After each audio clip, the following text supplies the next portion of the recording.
Hi everybody, today we are going to discuss about the difference between CT angiography और catheter angiography. यानी कि CT angiography और catheter angiography में फर्क क्या होता है, ये आज हम डिस्कस करेंगे। सबसे पहली चीज तो ये कि एंजियोग्राफी होता क्या है। देखिए, एंजियोग्राफी जो है आपका हार्ट की जो ब्लड वेसल्स होती है, खून की नलियां जो होती है दिल की, उनका एक्सरे या उनकी पिक वगैरह जो है वो ली जाती है ताकि ये देखा जा सके कि उनमें कहीं पर कोई ब्लॉकेज यानी कि कोई रास्ता बंद वगैरह या रास्ता तंग वगैरह तो नहीं है। तो इस चीज को जांचने के लिए कुछ एक्सरे या पिक ली जाती है सीटी स्कैन के जरिए, तो उसी को हम क्या कहते हैं, एंजियोग्राफी कहते हैं।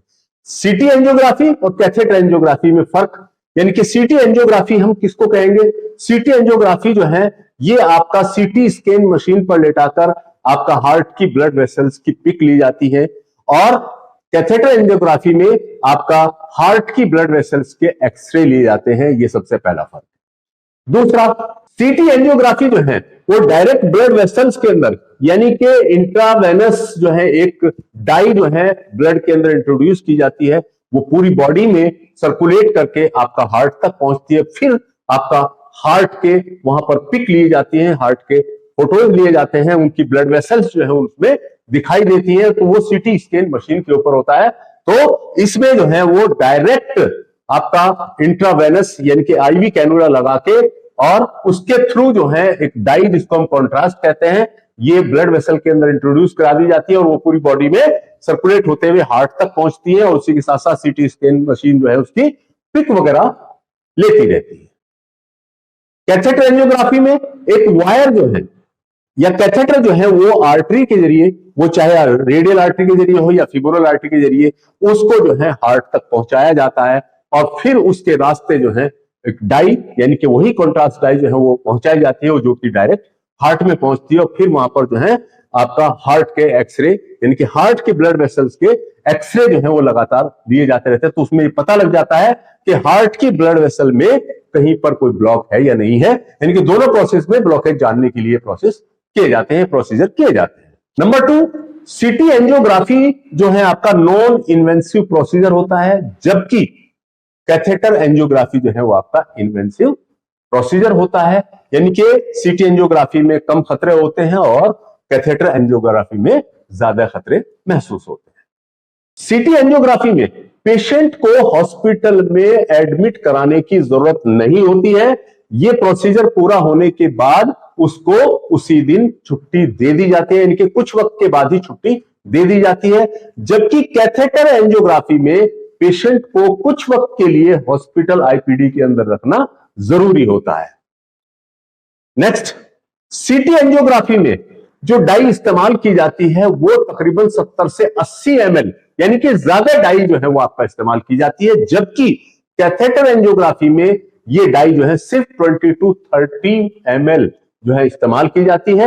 यानी कि सीटी एंजियोग्राफी में ये डाई ज्यादा लगती है और कैथेटर एंजियोग्राफी में ये डाई कम लगती है।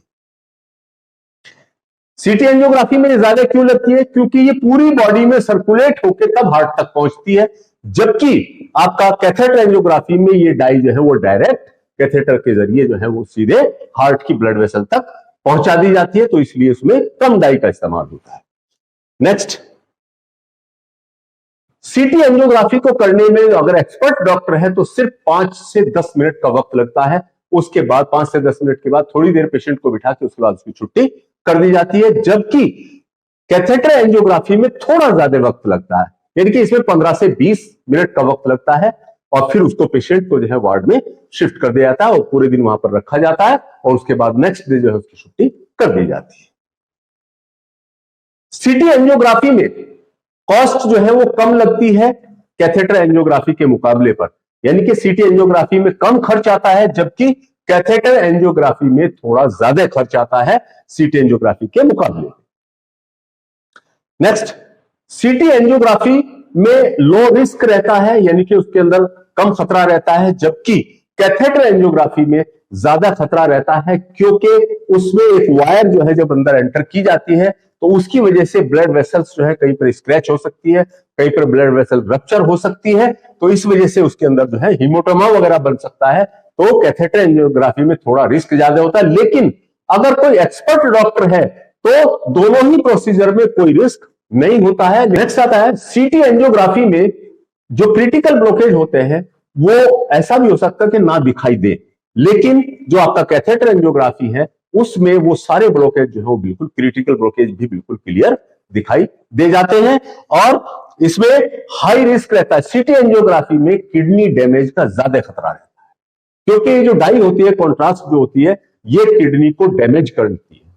तो अब चूंकि ज्यादा भी लगती है तो इसमें आपका किडनी को डैमेज होने का रिस्क ज्यादा रहता है, लेकिन कैथेटर एंजियोग्राफी में ऐसा कोई रिस्क नहीं रहता है, क्योंकि जो मेडिसिन डाली गई है वो डायरेक्ट आपका हार्ट की ब्लड वेसल में पहुंची है, तो वो अगर घूम फिर कर किडनी तक जाएगी तो बहुत स्मॉल अमाउंट में जाएगी, तो वो किडनी को डैमेज नहीं करेगी। लेकिन सीटी एंजियोग्राफी में जो डाई डाली जा रही है वो आपका सीधे जो है वो किडनी पर इफेक्ट डालती है, सीधे किडनी को डैमेज कर सकती है। सीटी एंजियोग्राफी जब हम करते हैं तो इसकी जो एक्यूरेसी है वो थोड़ा कम होती है, जबकि उसकी एक्यूरेसी परफेक्ट होती है। कैथेटर एंजियोग्राफी की जो एक्यूरेसी होती है वो बिल्कुल परफेक्ट होती है, लेकिन सीटी एंजियोग्राफी में ये थोड़ा एक्यूरेसी इसकी कम हो सकती है। सीटी एंजियोग्राफी में किसी भी ब्लड वेसल के रप्चर होने का या स्क्रैच होने का कोई खतरा नहीं होता है, जबकि कैथेटर एंजियोग्राफी में वायर डालते वक्त जो है ब्लड वेसल जो है वहां पर रप्चर हो सकती है, वहां पर ब्लड कलेक्ट हो सकता है, वहां पर हीमोटोमा बन सकता है, तो वहां पर रिस्क जो है वो ज्यादा होता है, यानी कि ब्लड वेसल रप्चर भी हो सकती है। कॉम्प्लिकेशन देखिए दोनों में क्या मिल सकते हैं। कॉम्प्लिकेशन इनमें क्या हो सकते हैं, हालांकि डाई जो है वो कैथेटर एंजियोग्राफी में कम रिस्क होता है, लेकिन फिर भी वो डाई जो है रिएक्शन कर सकती है दोनों केसेस। और इसी के साथ साथ जो आपका जब प्रोसेस शुरू होता है तो पेशेंट का हार्ट रेट जो है वो इंक्रीज हो सकता है, क्योंकि पेशेंट को एक डर होता है, तो उसमें हार्ट की जो रेट होता है वो इंक्रीज हो सकता है, तो इसीलिए उसको हल्का सा सेडेशन दिया जाता है ताकि पेशेंट ज्यादा घबराहट महसूस ना करे, लेकिन फिर भी पेशेंट को घबराहट हो सकती है, तो इसमें ये कॉम्प्लिकेशन पैदा हो सकते हैं। ये था हमारा आज का lecture, difference between CT angiography and catheter angiography, यानी कि उनके एडवांटेजेस, उनके नुकसानात। अगर इसमें सीटी एंजियोग्राफी का जो फायदा है वही कैथेटर एंजियोग्राफी में नुकसान हो सकता है, या कैथेटर एंजियोग्राफी में जो फायदा कर रही है चीज वो सीटी एंजियोग्राफी में नुकसान दे सकती है। तो जो इसके एडवांटेजेस हैं वो उसके नुकसानात हैं, जो उसके एडवांटेजेस हैं वो इसके नुकसानात। तो ये था हमारा आज का लेक्चर, सीटी एंजियोग्राफी और कैथेटर एंजियोग्राफी में फर्क। अगर इसमें से कोई बात समझ में नहीं आई है तो आप हमारे कमेंट बॉक्स में डाल सकते हैं, और अगर आपको वीडियो पसंद आया हो तो लाइक शेयर सब्सक्राइब जरूर कीजिए। थैंक्स।